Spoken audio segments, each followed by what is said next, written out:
प्रत्येक स्त्रीच्या मनात एक अबोल इच्छा असते, स्वतःसाठी काहीतरी करण्याची.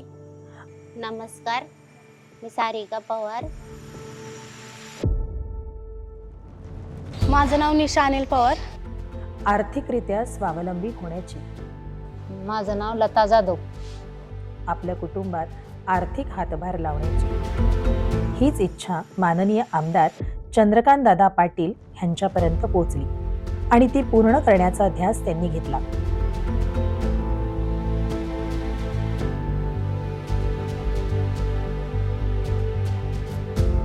आपल्या जवळपासच्या महिलांची मेहनत सार्थकी लागली पाहिजे आणि त्यांना एक योग्य दिशा आणि तसंच त्याचा योग्य मोबदला मिळाला पाहिजे, यासाठी चंद्रकांत दादांनी धडपड सुरू केली.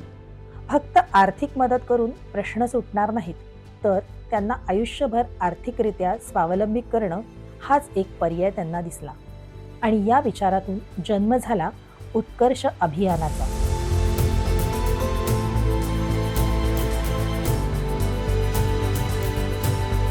इथे महिला फक्त काम करत नाही, त्या शिकतात, शिकवतात आणि एकत्र राहून कुटुंबाप्रमाणे उभ्या राहतात. ज्या हातांनी आयुष्यभर घर सांभाळलं, आज तेच हात स्वतःचं आणि पुढच्या पिढीचं अस्तित्व घडवत आहेत. ह्याच्यात 2 किलो मिरची टाकली आणि मीठ आणि तेल टाकून चालू केलं. 3 पावडर आहेत आपल्याकडे, एक ब्लॅक कलरची, एक व्हाईट कलरची आणि एक ब्राऊन कलरची. ती आपण सगळी एकत्र करून एका मिक्सर आहे मोठा, त्याच्यामध्ये टाकून ती पूर्ण मिक्स करायची. उत्कर्ष म्हणजे महिलांसाठी असलेलं व्यासपीठ, जिथे त्यांच्या सक्षमीकरणातून त्यांना व्यावसायिक बनवलं जातं. महिला सक्षमीकरण हे दादांनी फक्त घोषणेपुरतं मर्यादित ठेवलं नाही, तर ते प्रत्यक्ष कृतीतून करून दाखवलं. आणि म्हणूनच उत्कर्ष ही प्रभावी, आत्मनिर्भर स्त्रिया घडवणारी एक शांत क्रांती ठरते. या प्रवासाला दिशा मिळाली ती चंद्रकांत दादांच्या विश्वासामुळे आणि सातत्यपूर्ण प्रयत्नांमुळेच. नमस्कार, मी प्राजक्ता पाठक. उत्कर्ष अभियान अंतर्गत मी काम करते. उत्कर्ष अभियानची सुरुवात आपण जूनपासून हे ऑफिस चालू केलेलं आहे आणि मेन म्हणजे दादांच्या डोक्यात ही संकल्पना होती की महिलांनी स्वतःच्या पायावरती उभं राहून स्वतःच्या कुटुंबाला त्या आर्थिकदृष्ट्या कशाप्रमाणे मदत करू शकतील, हा मेन दादांचा उद्देश होता. त्या उद्देशातून दादांनी उत्कर्ष अभियानची स्थापना केली. मी स्वरा नाईक. इथे मी 2 महिन्यापासून काम करते सुपरवायझरचं. इथे महिलांसाठी 2 बॅचेस आहे, 1 ते 9 ते 6 2 आणि 2 ते 7 हे 2 टाईम आहे. इथलं वातावरण एकदम आनंदित आहे. इथं जो दादांनी जो हा उपक्रम महिलांसाठी राबवला आहे तो अतिउत्तम आहे.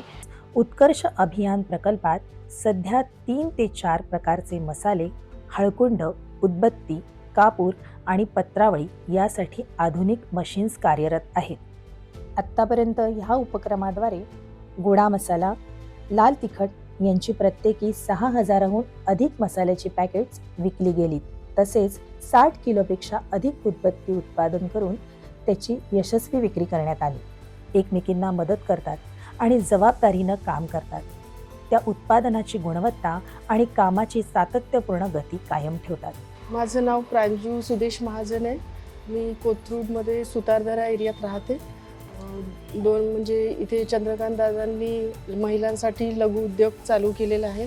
त्याच्यात आम्ही म्हणजे मसाले बनवणं, जसं हळद तिखट हे झालं, पत्रावळी, द्रोण, कापूर मशीन, अगरबत्ती वगैरे हे सगळे लघु उद्योग चालू आहेत. पहिले बाहेर पडता येत नव्हतं, पण दादांनी असं म्हणजे महिलांसाठी काम दिल्याबद्दल की 5 तास काम दिले आम्हाला, त्याच्यातनं आम्हाला रोजगार मिळतो. त्या रोजगारातनं आम्ही आमच्या मुलांच्या शिक्षणासाठी ते पैसे वापरू शकतो किंवा घरात ते पैसे वापरू शकतो किंवा स्वतः वैयक्तिक म्हणजे कुठली इमर्जन्सी असेल त्याला ते पैसे वापरू शकतो. इतक्या दिवस 15 वर्ष मी घरात होते. 15 वर्षानंतर मी आज बाहेर पडले आणि त्या पैशाचा मला पुरेपूर फायदा होतो. आज उत्कर्षमध्ये 15 ते 20 महिला स्वतःवर विश्वास ठेवायला शिकत आहेत आणि हे फक्त संख्येपुरतं नाही, तर त्यांनी घडवलेल्या क्रांतीमुळे येत्या काळात उत्कर्ष अजून मोठं होणार आहे. आत्ता हा प्रवास जरी 20 महिलांपासून सुरू झाला असला तरी त्याचा विचार क्षितिजापलीकडे पोचवणार आहे. कारण इथं फक्त कामाची सुरुवात होत नाही, इथे प्रत्येक स्त्री स्वबळावर, स्वाभिमानाने आणि स्वतःच्या स्वकर्तृत्वावर उभी राहण्याचा एक प्रवास सुरू करते.